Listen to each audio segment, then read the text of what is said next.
kuu ya klabu ya soka Young Africans. Tupo na Godi Yanga. Bwana, kinachoendelea kwa upande wa Young Africans na hii foundation ya GSM, tuanzie hapa. Kwanza katika siku niseme duniani nina furaha ni leo. Moja kati ya kitu kikubwa kwa kufanyika kwenye mpira wetu huu ni msaada ambao tunapewa watu wa hali ya chini, wenye vipaji, wenye talent, wenye uwezo wa kucheza mpira. Tunajua kucheza mpira sana Uswahilini, lakini tunakosa sehemu ya kushikwa mkono. Kwa hiyo furaha yangu inaenda moja kwa moja na dua ya kumshukuru Mwenyezi Mungu na kumwombea dua Khalid Said Mohamed kwa kuleta kitu kinachoitwa GSM Foundation na kuwajali watu wa hali ya chini. Yaani moja kati ya vitu bora kwenye nchi yetu kwa sasa hivi ni GSM Foundation. Mimi nitawaambieni kitu kimoja.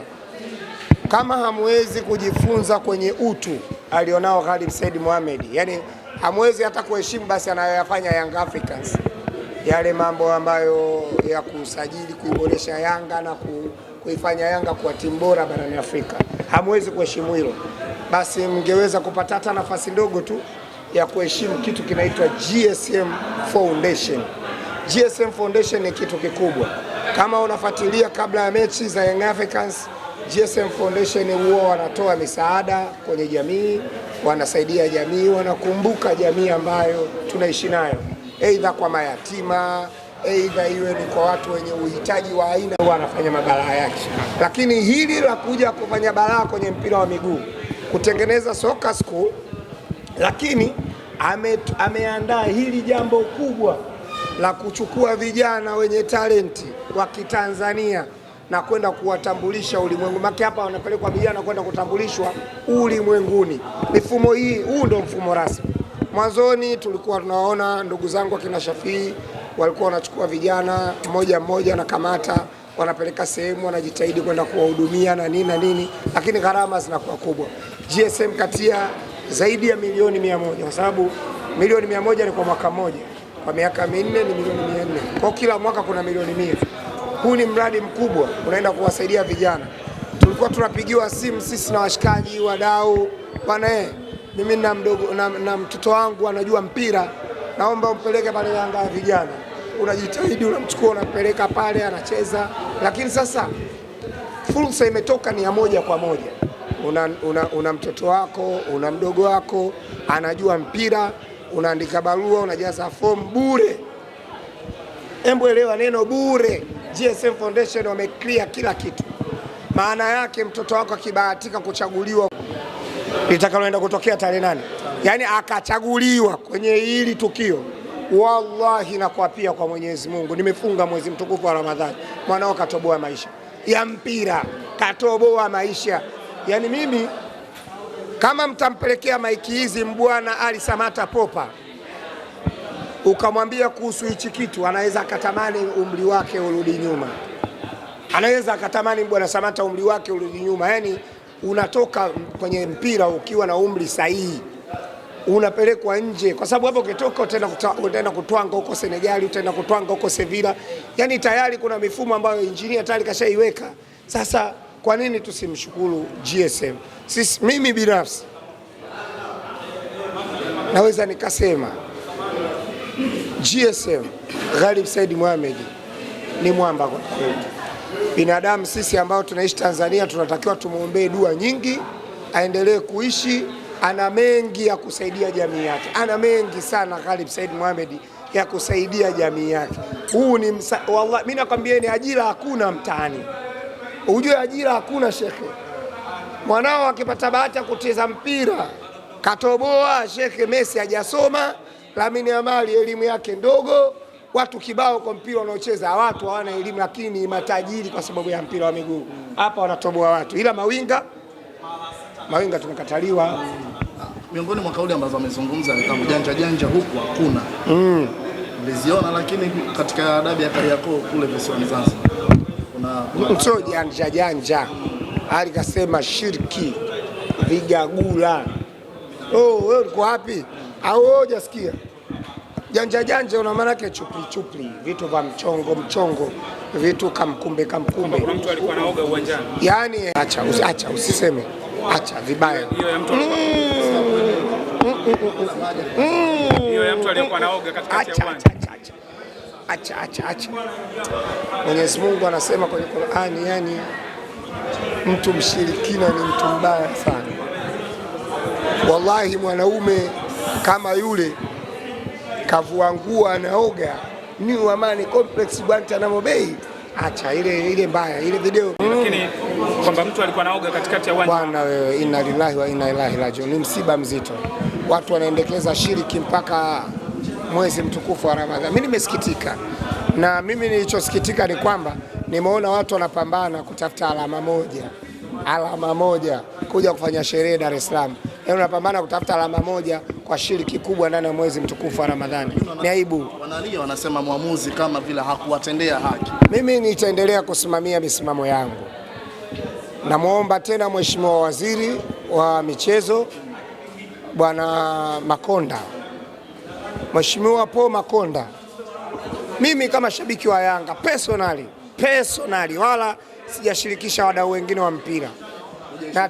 Wala hata Yanga haihusiki. Yaani mimi kama mdau wa mpira ambaye naumia kuona watu wanadanganya ulimwengu. Naumia kuona watu wanadanganya ulimwengu. Yaani mtu anatoka Zanzibar amecheza kamkumbe kapata matokeo ya sare, anarudi Dar es Salaam anashangilia, anadanganya ulimwengu kwamba yeye ameonewa.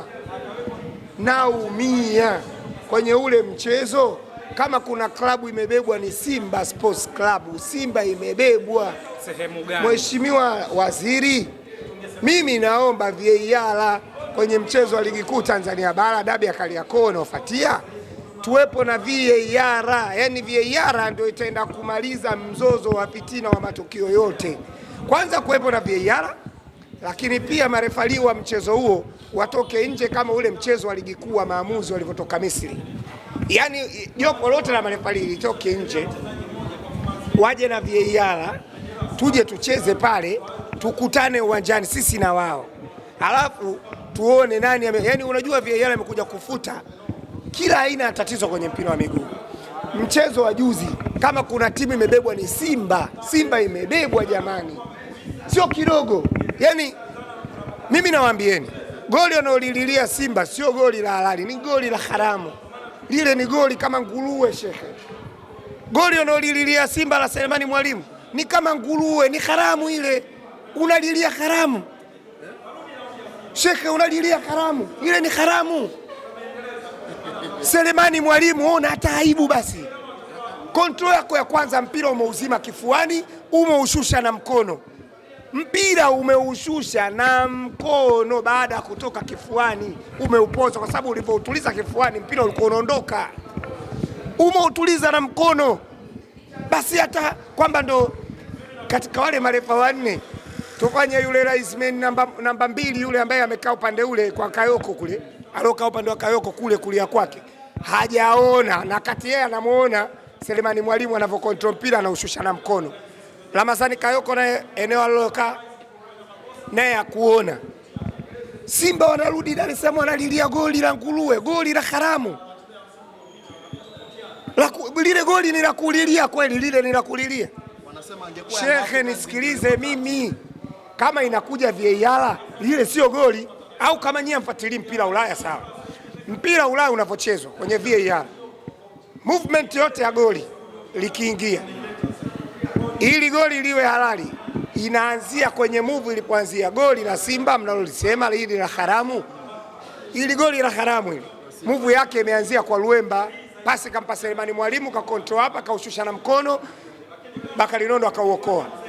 Ikaenda kule kwa Innocent Aula, akapiga cross, ndio Selemani Mwalimu akafunga. Ule mpira ulivyoshikwa tu tayari lile sio goli. Lile sio goli. Haya tuulizane, offside ya Dube ilikuwa ni offside? Kibendera kiko chini. Kanyanyua. Kwani kama wewe unaamini kile kilikuwa chini, ilikuwa ni haki. Mbona alichokinyanyua unakikataa? Kwani saizi hapa tunavyoongea mimi na wewe lile mpira umeisha ngapi? Si bila. Maana yake kibendera zikakataa. Kama amekataa maana yake sio goli. Sasa mimi nakuuliza wewe, Prince Mpumelelo Dube kapigiwa pasi ya dhahabu, pasi mkunjo, pasi ndizi. pasi ikafika, Dube kachomoka, kabaki yena Nyanda, alafu huku kuna Mudasiri ya basi kasogea kwenye position goli kabisa, ni kama unasema ni chance ya wazi ya goli. Tayari watu wanaingia kambani, refa kanyanyua kibendera, unaenda kwenye VAR. Kwenye VAR wanakwambia Dube funga kwanza, tutarudi tucheki VAR. Si umenielewa? Ulaya wanasema Dube funga kwanza, turudi tucheki kwenye VAR. Alafu inaamuliwa, watu wakiangalia wakichora mistari wanamuona beki wa Simba kule Nixon Kibabage amemzidi Dube, watu wanaitakati. Hamjaona Luemba faulo zake alizozifanya? Alitakula ale kadi ya manjano, faulo ya Dickson Job ambayo imemondoa uwanjani Dickson Job. Baada ya hapo alitakiwa kula tena yellow kadi nyingine ambayo alikuja kufanya faulo makusudi. Refa akaziona zote mbili na akamezea mate. Ule mchezo Simba hakutakiwa kumaliza wakiwa wote, walitakiwa wamalize wakiwa pungufu. Shekhe, mbeleko ilofanyika pale, sisi kama waandamizi watu wa Yanga tumeona, kwa sababu Simba tumewafunga mara 6 mfululizo, ndio maana hujaona tukipigia kelele sana.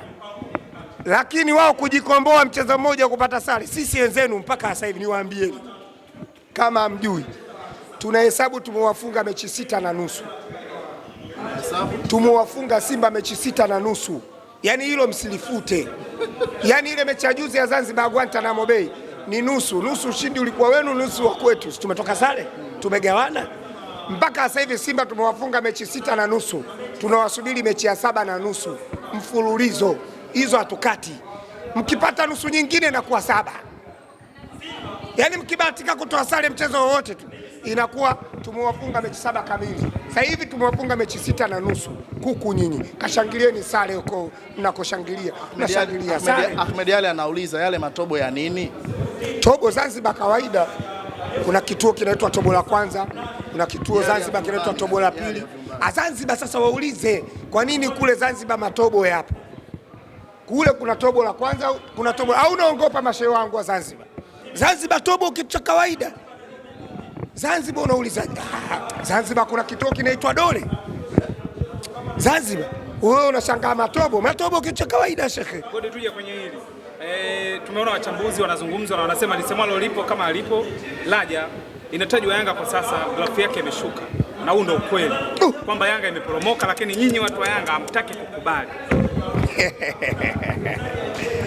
Nacheka sana. Unajua mtu anakwambia grafu ya Yanga imeshuka. Mtu anakwambia hivyo, wewe msikitikie, kwa sababu unaipandisha hiyo grafu kutoka mwaka gani mpaka mwaka gani? Labda tuanzie hapo, kwa sababu ili tupate kuelewana vizuri, kwa sababu ndani ya miaka 4 grafu ya Yanga bado inazidi kwenda juu. Mafanikio yetu ni makubwa kadiri ambavyo unayalinganisha na ya mwaka uliopita. So far wewe hujajua tu kuna kitu hapa katikati. Ngoja kwanza mchezo wa Azam umalizike, Yanga na Azam, alafu nitakuja kukumbusha kwamba nilikwambia mchezo wa Yanga na Azam ukiisha ni nini ambacho tulikuwa tunakifuatilia. Wanasema wataicheza hiyo mechi. Wewe tulia wewe. Azam jana kaenda kudraw kwa na Pamba Jiji. Hawa wote si ndio wale. Wewe tuachie sisi. Kwenye Yanga kushuka kiwango. Mimi kwangu kwenye ukiangalia kwenye data Yanga kwenye consistency, tunafanya matukio yetu kwa consistency yote. Ukiangalia kwenye mchezo wa kimataifa, kuingia group stage ni miaka 3 mfululizo Champions League. Tunaingia group stage ambayo yalikuwa ndio malengo makuu ya taasisi. Malengo makuu ya taasisi, achana na akili za watu wengine. Malengo makuu ya taasisi ni kucheza group stage, na tumeicheza mara 3 mfululizo. Hakuna taasisi nyingine yoyote nchini Tanzania iliyocheza mara 3 mfululizo group stage ya Champions League. Lakini ukiingia kwenye makombe ya ndani, tumebeba makombe yote ya ndani, ukimaanisha kwamba kombe la ligi kuu, kombe la FA, sijui kombe la nini, makombe yote. Na hapa nitoe fursa hii kuwapongeza benki NBC, kwa sababu kupitia meneja wake meneja wa benki unaona hapa kutoka hapa Yanga tulipo hapa makao makuu, kuna branch la Kariakoo hapa katikati hapa Kariakoo hapa kwa Mohamed hapa, meneja wa benki anaitwa Mohamed hapa, mmoja kati ya mabranch bora na kutoa huduma nzuri za benki.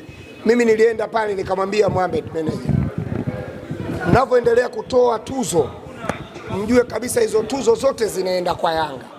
Wachezaji wa Yanga, kocha bora wa mwezi wa kwanza ni kocha Pedro Gonçalves, na kocha bora wa mwezi huu wa Februari mwezi wa wapenda nao wajiandae kwamba wamwandalie tuzo yake nyingine, anapiga hat-trick. Kwa kapiga tuzo ya mwezi wa 12 kocha bora Pedro Gonçalves, kapiga tuzo ya mwezi